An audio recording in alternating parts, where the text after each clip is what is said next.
বিসমিল্লার বরকত এবং আল্লাহর উপর ভরসা। একটি গ্রামে এক রাখাল তার ছাগলগুলোকে নিয়ে বের হয়েছিল। ছাগলগুলোকে ছেড়ে দিয়ে সে মাঠের এক কোনায় বসে রইলেন। তার খুব দুশ্চিন্তা হচ্ছিল। এমনিতে বৃষ্টিপাত হচ্ছে না, তারপর গ্রামের বেশিরভাগ জায়গায় গাছগুলো গরু ছাগলে খেয়ে ফেলেছে, যার কারণে তার এবং গ্রামবাসীর গরু ছাগলেরা ঠিক মতন খেতে পারছে না। একদিন সেই লোকটি তার ছাগলগুলিকে নিয়ে পাশের একটি গ্রামে চলে গেল।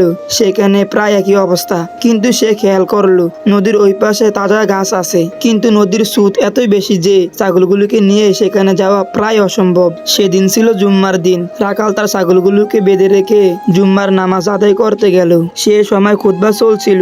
মসজিদের এক আলেম বয়ান করছিলেন, যে কোনো কাজের শুরুতে বিসমিল্লাহ বললে তার যে কতটা বরকত হয় এটা নিয়ে বয়ান করছিলেন। ওই এলাকায় এটি ছিল রাখালের প্রথম জুম্মা। আলেমের এই কথাটি তার বেশ মন জয় করে ফেলল। সে নামাজ শেষে ফিরে গিয়ে তার ছাগলগুলোকে নিয়ে বিসমিল্লাহ বলে স্বাচ্ছন্দ্যে নদীটা পার হয়ে গেল। এইভাবে সে প্রতিদিন একই কাজ করতে থাকলো। তার ছাগলগুলো অন্যদের ছাগলের তুলনায় বেশ মোটা এবং স্বাস্থ্যবান হয়ে গেল। এটা দেখে গ্রামবাসী রাখালকে জিজ্ঞাসা করলো যে সে ছাগলগুলোকে কি খাওয়ায়, যার কারণে তার ছাগলগুলো এত স্বাস্থ্যবান হলো। রাখালটি ছিল খুবই সৎ এবং সৎ সরল। সে নির্দ্বিধায় বলে দিল সে জুম্মার খুতবায় বিসমিল্লাহ বরকতের কথা শুনে খুবই অনুপ্রাণিত হয়েছে এবং তারপর থেকে সে প্রতিদিন বিসমিল্লাহ বলে নদীটি পার হয়। কথাটি শুনে সবাই অবাক হলো, কিন্তু কেউ তার কথা বিশ্বাস করলো না।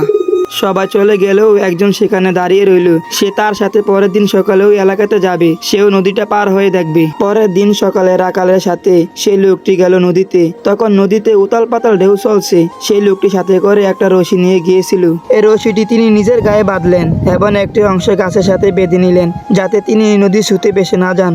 এবং বয়ে বয়ে বিসমিল্লাহ পরে যেই না নদীতে পা দিলেন, তখনই তিনি পিছলে পড়ে গেলেন। নদীর স্রোত তাকে টেনে নিয়ে যেতে লাগলো, কিন্তু তার শরীরটা রশি দিয়ে বেঁধে থাকার কারণে সে কোনোভাবে রক্ষা পেল। এটা দেখে রাখাল বেশ অবাক হলো, কেননা এমনটি আবার কথা নয়। রাখাল নিজে বিসমিল্লাহ পরে তার ছাগলগুলিকে নিয়ে নদীর উপরে চলে গেল। তাদের কোনো সমস্যা হলো না। এটি দেখে লোকটি অবাক হয়ে চেয়ে রইল।